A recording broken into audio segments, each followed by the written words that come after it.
I can't get all the way around it, that's fine. It can come up. I'm going to bring it back down slowly, but I'm still going to use this pocket to trap the clay between here, and I'm pressing all the way in and around, and my top hand is still forcing the clay downward into my left hand. If the clay is too big to get it all in there, I'm basically going to spread out my hands and fingers to cover more surface area, and I'll do that with a larger piece of clay. Okay, so let's do a cylinder after all this. My clay's still wobbling a little bit. If I came around to you guys, I would say don't open that yet.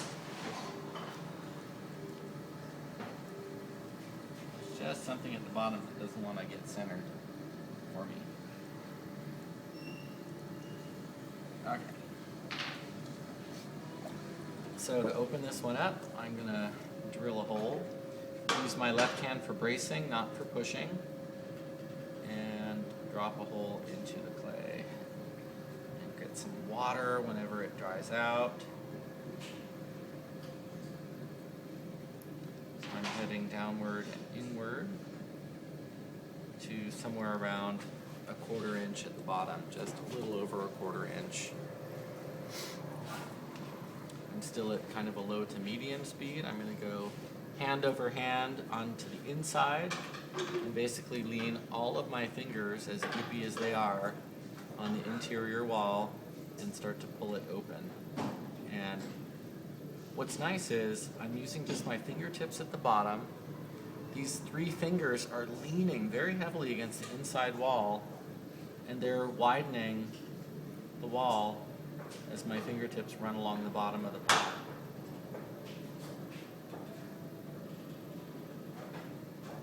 And I'll open it up to maybe the width of my hand, and then I'm going to compress and get started on pulling a cylinder.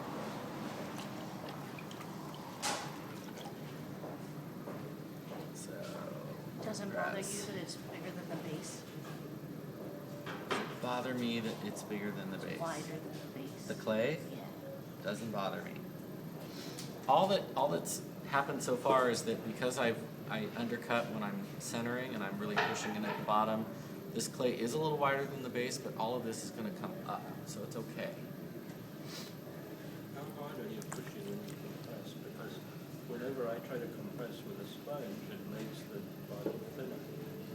It's going to make it a little bit thinner, but it's not going to totally, I mean, you can't press so hard that all of a sudden you're hitting the bat.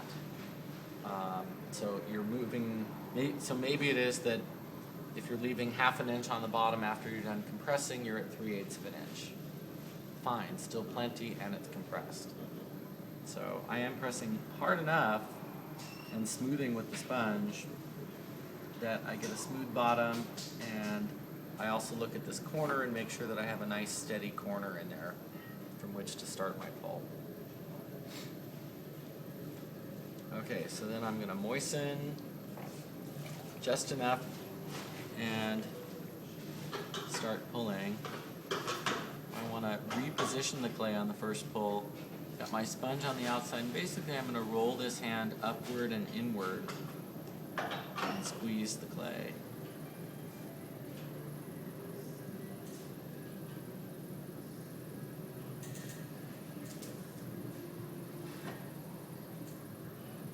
And I do that without moving my inside hand. So I keep my inside hand almost like a rib, and I'm pushing the clay from the outside up along the inside hand. I think it's a trick for doing a simple first pull, and it's also good when your clay is off a little bit, like mine was off a little bit. And you just have to deal with it. So how do you deal with it? Press really hard and compress, and roll this hand upward and inward along your index finger. If that finger doesn't move, I'm going to have a fairly good inside wall and nice and steady if I can just roll that on up. And I'll do it again. Is that different than what you normally do, or are you just explaining it differently? I might just be explaining it differently. It's similar to what I do. So if the clay is totally on center, I might just press equally in between my index fingers and kind of come up. But in this case, you can see it moving at the bottom a little bit. To raise up my wrist here. just kind of press upward and inward.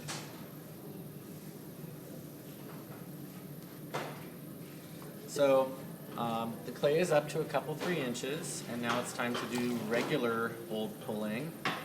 When we're going taller on a cylinder, it's not uncommon to collar first. So the phrase collar to go taller. When you're collaring, you get your hands wet. When it's this low, you can just kind of squeeze on the clay, kind of adjusting its position from slightly rounded to more flat wall, what do we call it, nuclear reactor kind of shape. Okay, so So you could collar without moving your hands up? sure. I thought you had to move your hands up. If the pot is taller, you would be, Yeah. but I mean it's just the height of my hand. So all I'm doing is reshaping it, but basically I'm collaring, right? All right, so let's get the clay wet. We're gonna pull. Each pull, I'm gonna spend a few seconds at the bottom of the pot before I come up. I'm pushing in a little bit, undercutting, so I get a little ridge there. While I'm doing that little pushing in, I am applying pressure with my inside hand into the corner, bottom corner, inside corner of the pot. That's what's thinning this area and creating a ring of clay that I can then lift. So I get my sponge around it. I'm going to have some finger pressure underneath the ring, finger pressure right around the ring, and a little bit above. How do we do that? Use your sponge. So the sponge gets positioned, and I have 3 fingers. This one's underneath the ring, this one's on it, and this one is slightly above. Here we go. Pushing in, resisting from the inside, and I come up.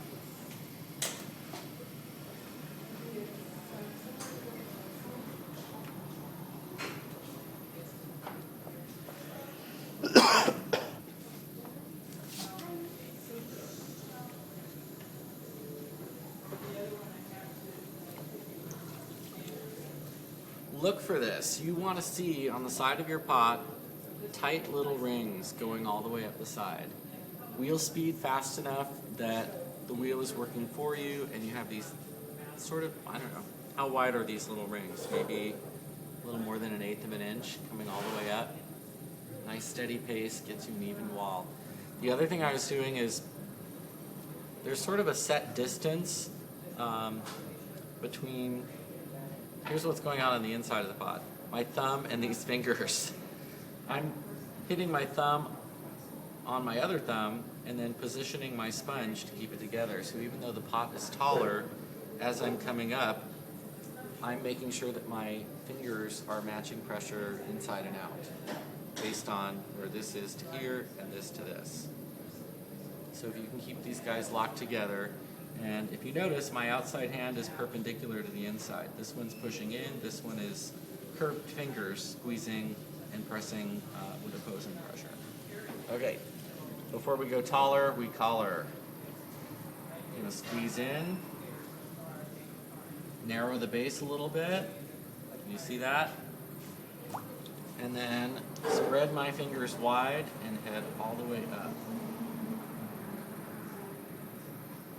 Get a finger up to the top and kind of neck that pot in, back into the nuclear reactor shape, and then we're ready for pulling again. All the way down and in. Spend our time at the bottom, undercutting.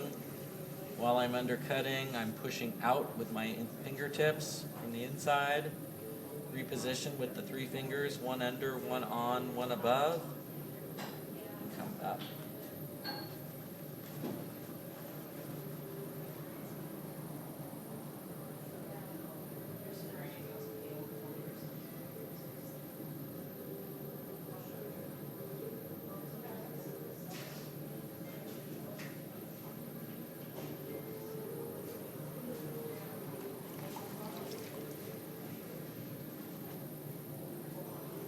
Compress.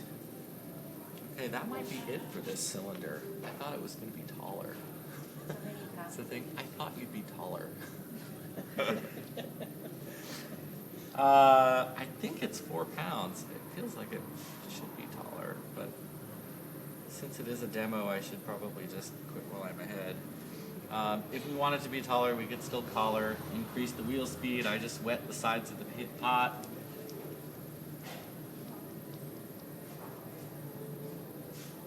Looks like it's less than. What's that? Looks like less. Maybe it was a little bit less. I'm gonna do one more pull and just see where I get to. So you can see my top is not even. Yeah. After collaring, that can happen. It depends how even the cylinder is. I'm gonna go back in and just do one more pull, and then we'll do shaping.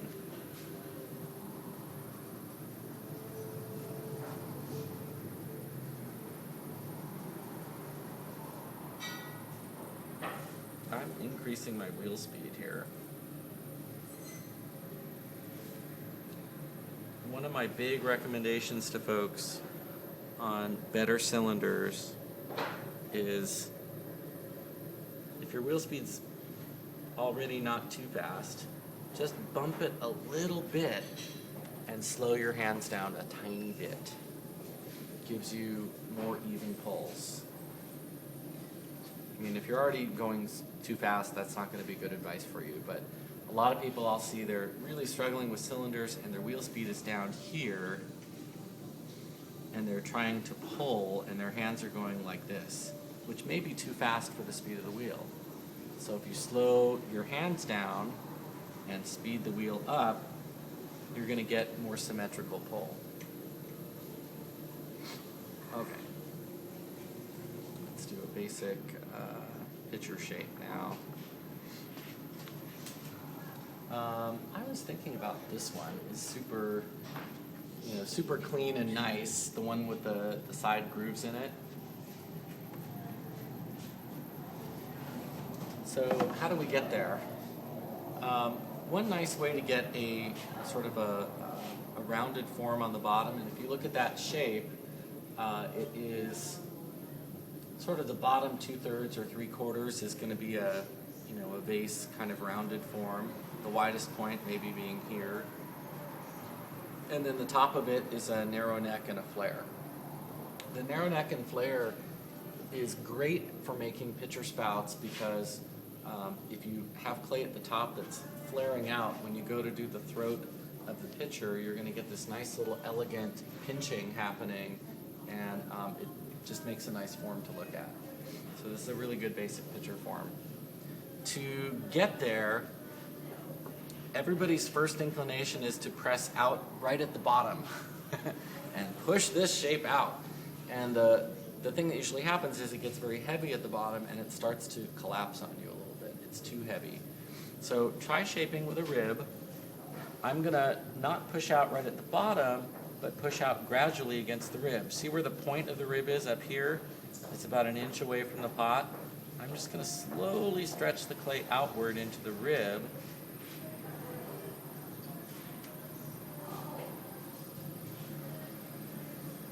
The rib is not moving. It's me stretching the clay outward to it. And my width at the bottom hasn't changed much, but I am quite a bit wider here.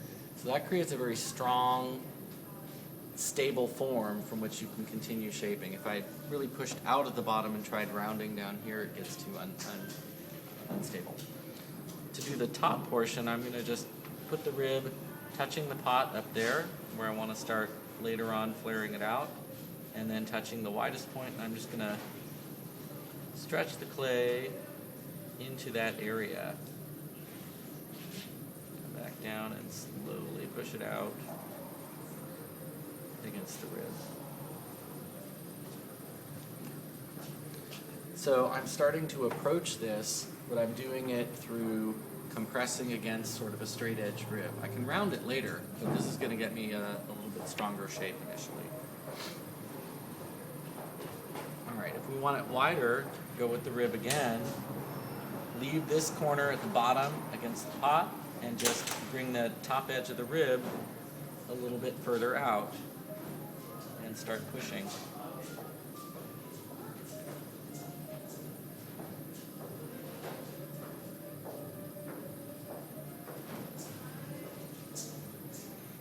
And And then the same thing up here. Now fill in the gap.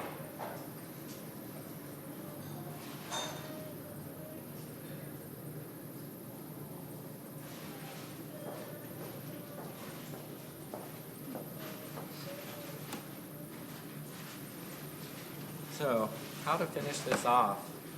You can do a little bit of rounding with aluminum rib, or any kind of a flexible rib, I suppose. Use my green one.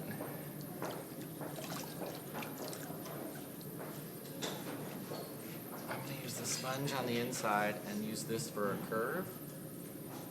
Here we go, a curved rib. And we're going to curve around that belly area.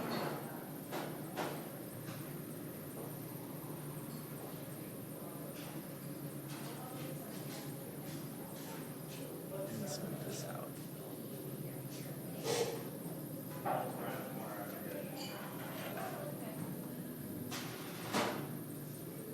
Start a little lower.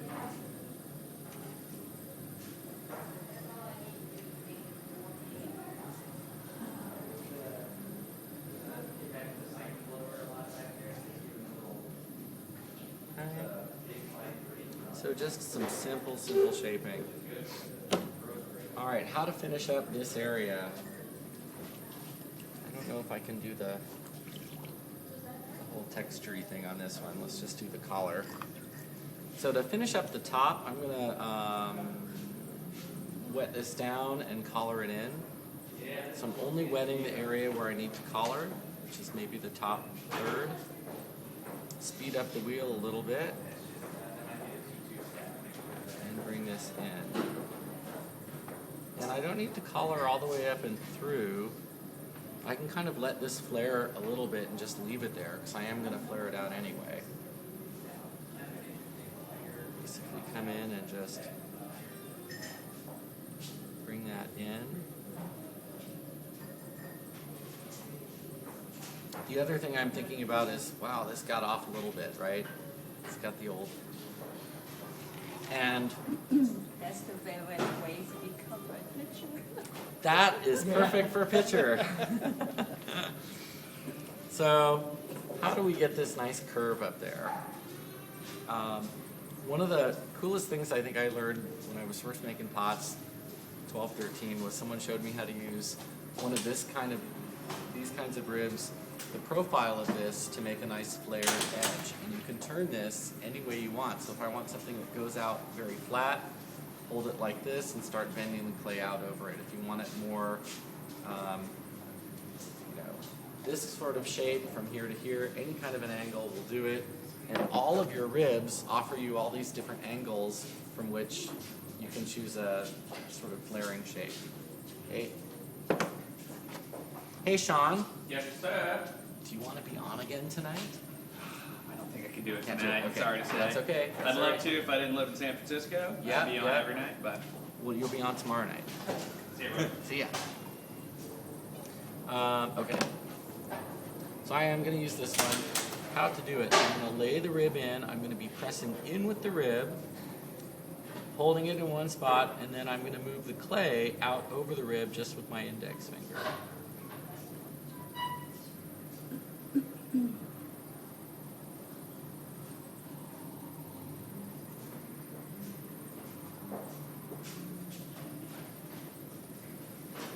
And just kind of get it to take the shape.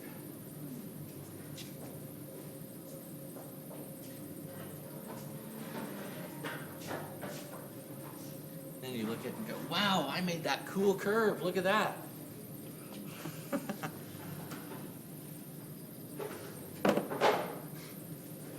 Okay. So, simple picture form. It's a good thing if you compress the lip before making a spout. Too thick and it's going to be really kind of a clunky looking spout, but too thin and it's going to look overworked. So it's nice if they're sort of just in the middle. A little bit of thickness is good. And I'm going to do a couple other things just to show you how these will end up. So if you want to see how the total form is going to look, we can use the throwing stick just to do a little trimming before.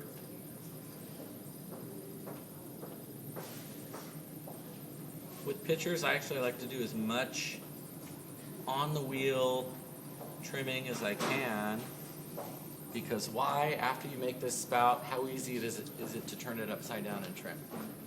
Harder. It's not impossible, but it is harder, so you may as well do as much as you can now.